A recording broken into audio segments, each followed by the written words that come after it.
Assalamualaikum warahmatullahi wabarakatuh. Selamat berjumpa di YouTube channel inilah.com di acara Inilah Berita yang merangkum berita-berita viral hari ini. Langsung saja kita simak berita pertama.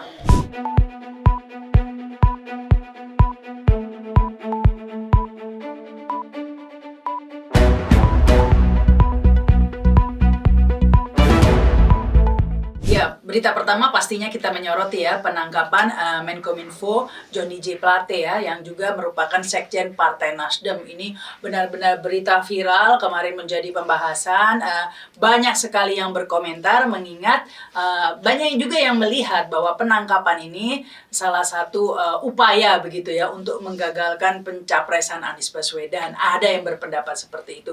Namun memang Johnny J. Plate ini tersangka kasus korupsi BTS yang merugikan negara 8 triliun rupiah. Ya, tentunya kita setuju ya jika kasus-kasus korupsi ini, apalagi yang merugikan negara hingga 8 triliun ini diungkap begitu ya. Namun tetap saja ada suara-suara yang menyaksikan ya bahwa Kejaksaan Agung ini benar-benar profesional murni proses hukum. Sementara Surya Paloh sendiri ya dalam konferensi persnya mengatakan menghormati proses hukum, menyilakan agar Johnny J. Plate ini diperiksa dari ujung kanan, kiri, atas, bawah begitu ya. Namun, selalu ada namunnya ini ya.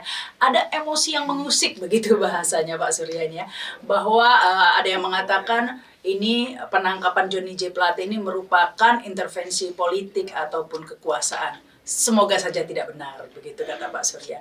Ini kalau ilmu komunikasi namanya ilmu komunikasi karambol begitu ya.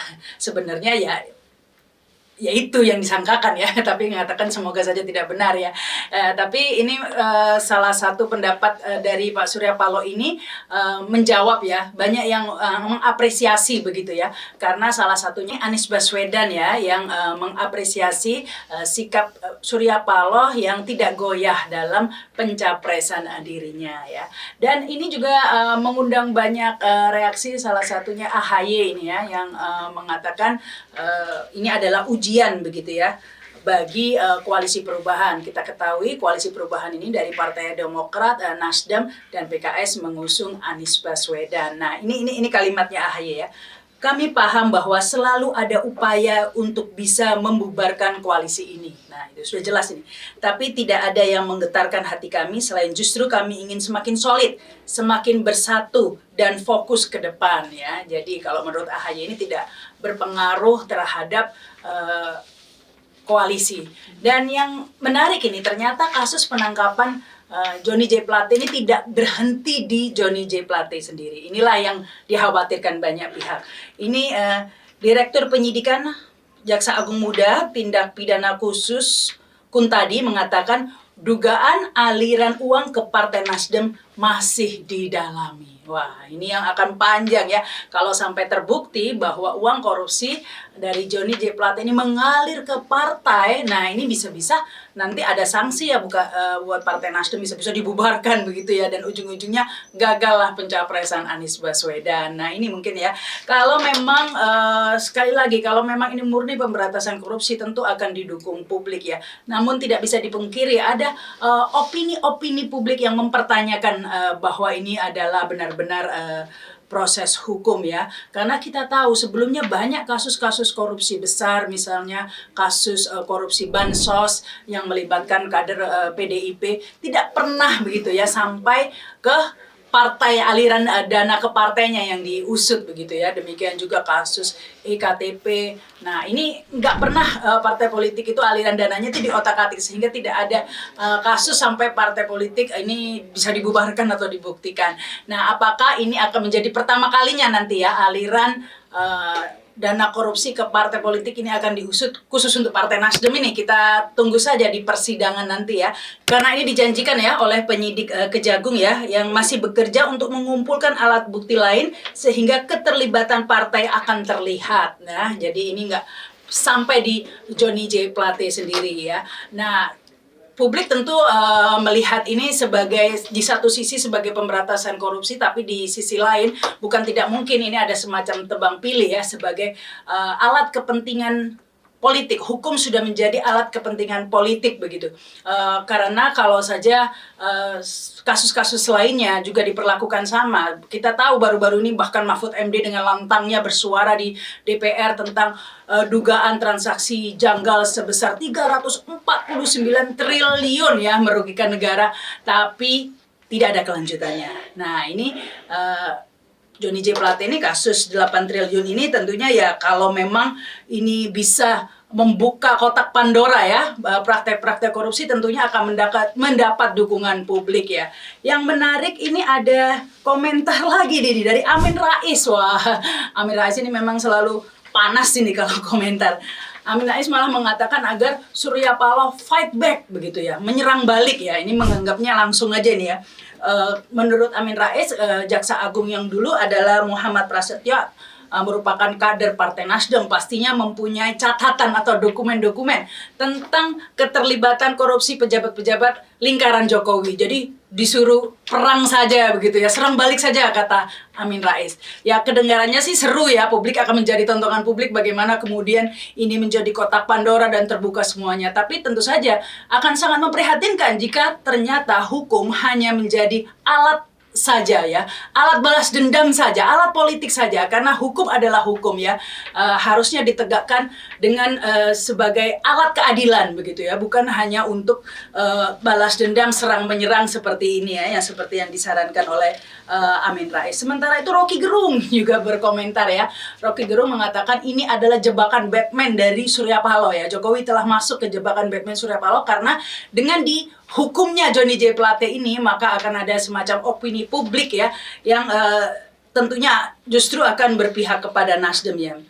Karena menurut Rocky Gerung ini Jokowi tidak menghitung pendapat atau opini publik. Aduh, netizen kan keras-keras ya.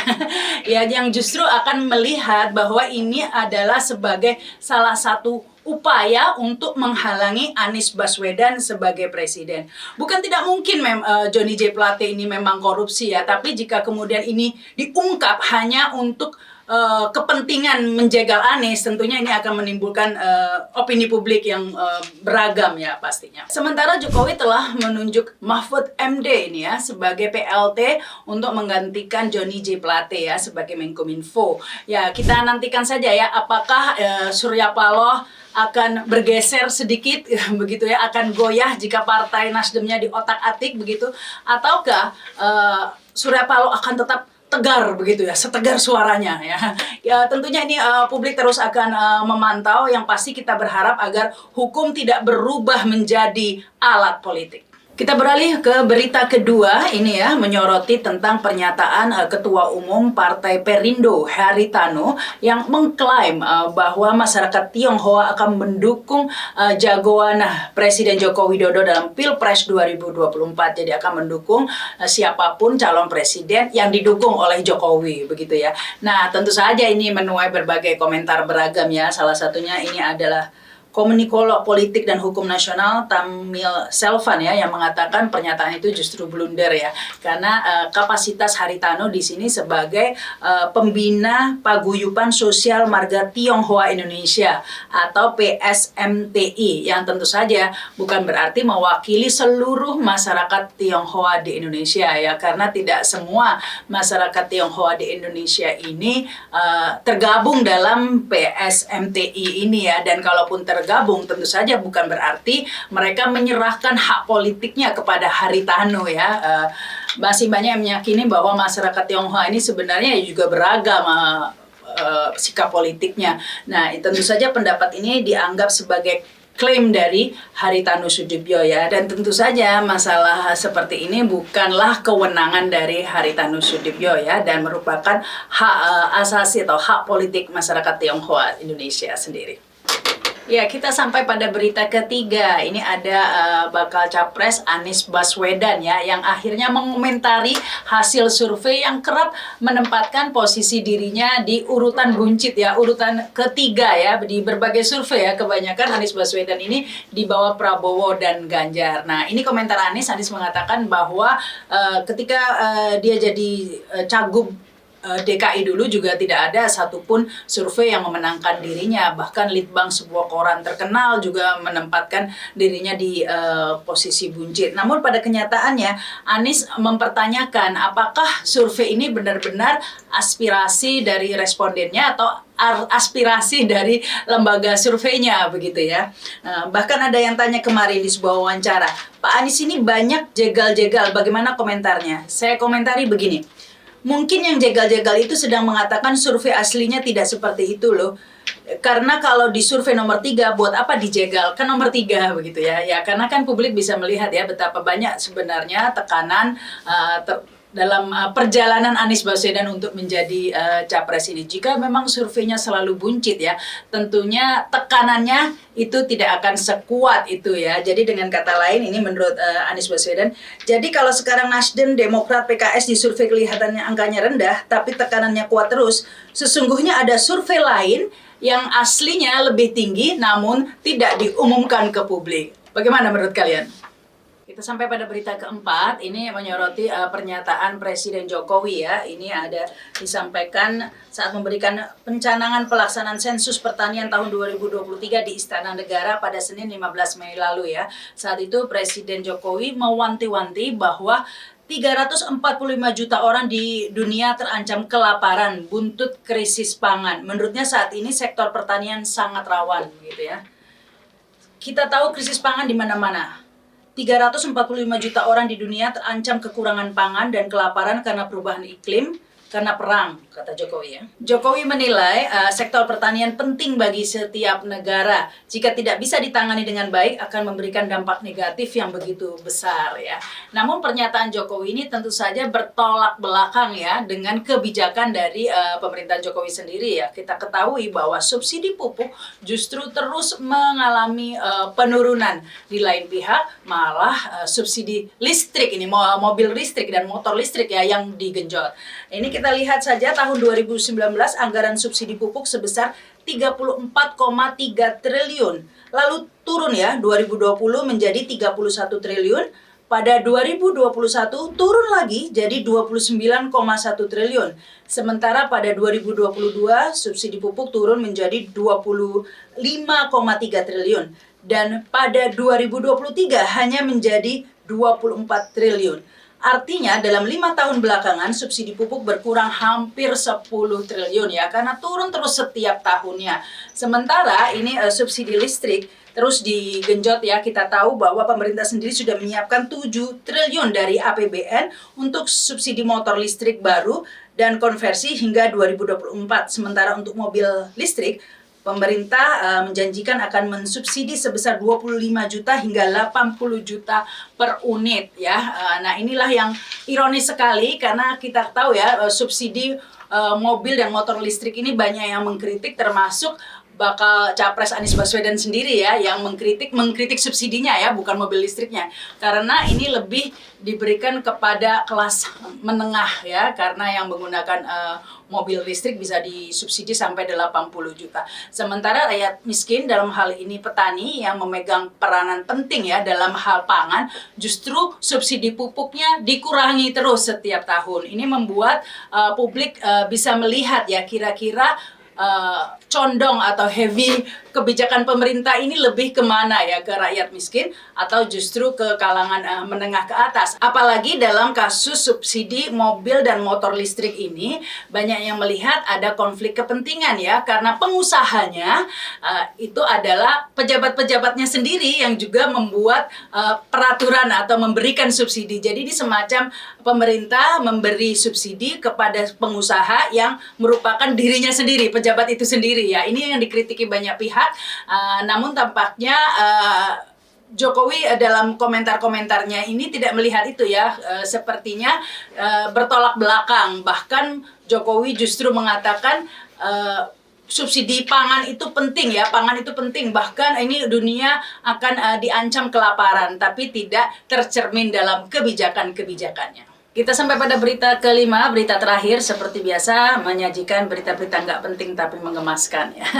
Kali ini kita menyoroti tentang Rihanna ini ya, Kadinkes Lampung yang memang viral mulai dari gaya berjilbabnya hingga kekayaannya ya. Hari ini Rihanna ditunda ya untuk menjalani klarifikasi kedua perihal laporan harta kekayaan dan penyelenggaraan negara atau LHKPN-nya di KPK. Sebelumnya Rihanna ini sudah diperiksa atau menjalani klarifikasi pada Senin 8 Mei lalu ya. Nah, dan ini hari kedua, pemeriksaan keduanya ditunda. Pada pemeriksaan yang pertama ini banyak sekali kejanggalan karena dari LHKPN Rihanna ini tidak terlihat adanya penambahan harta dan tidak sesuai dengan kenyataannya begitu ya. Apalagi penghasilan dari Rihanna itu atau gajinya ini sebenarnya tidak besar ya, hanya berapa juta saja, tetapi kehidupannya mewah. Ini kan yang menjadi sorotan di media sosial. Namun Rihanna mengatakan bahwa mengapa LHKPN-nya itu stuck angkanya, nggak ada penambahan harta dikarenakan itu semua yang mengisi adalah stafnya gitu ya. Jadi kata KPK ini dalam keterangannya Rihanna banyak mengatakan ya itu stafnya, dikit-dikit stafnya begitu ya. Jadi kita tunggu saja ini pemeriksaan selanjutnya karena yang diperiksa saat ini kan benar-benar Kadinkesnya ya, Rihannanya ya, bukan stafnya. Demikianlah, inilah berita kali ini. Pastikan kalian mengikuti terus ya program-program di YouTube channel inilah.com. Jangan lupa subscribe dan komen ya. Kalau nggak sempat bisa suruh stafnya. Ya, sampai jumpa dan wassalamualaikum warahmatullahi wabarakatuh.